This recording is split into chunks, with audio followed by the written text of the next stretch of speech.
अमानुष कृत्यामुळे राज्यभर संतापाची लाट उसळलेली असून नागरिक आरोपीला तत्काळ फासावर लटकवण्याची मागणी करतात।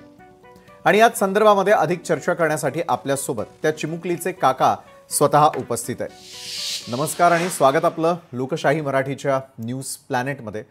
खरं तर इतका कालावधी उलटून गेलेला आहे। आरोपीनं कबूल देखील केलेलं आहे की हे दुष्कृत्य त्यानं केलेलं आहे। मात्र निकालाला लागणारा वेळ या संदर्भात तुमची नेमकी मागणी काय आहे?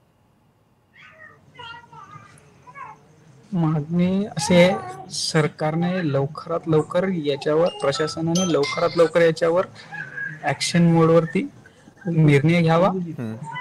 याला एकतर इन्काउंटर करावं नाहीतर याला फासावर चढवावं, हीच आमची मागणी आहे। बरोबर आहे।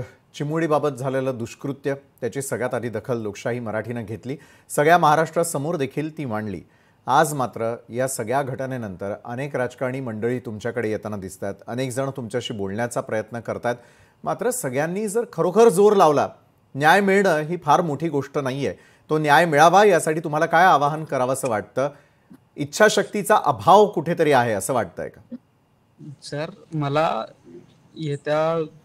आता 29 तारखेपर्यंत मला जर न्याय मिळाला नाही, मी पुढचं पाऊल उचलणारच। तर मूक मोर्चा असेल, एक तर इथून मंत्रालयापर्यंत पायी चालत येईल, बरं, एक तर मी उपोषणाला बसेल अन्न पाणी सोडून।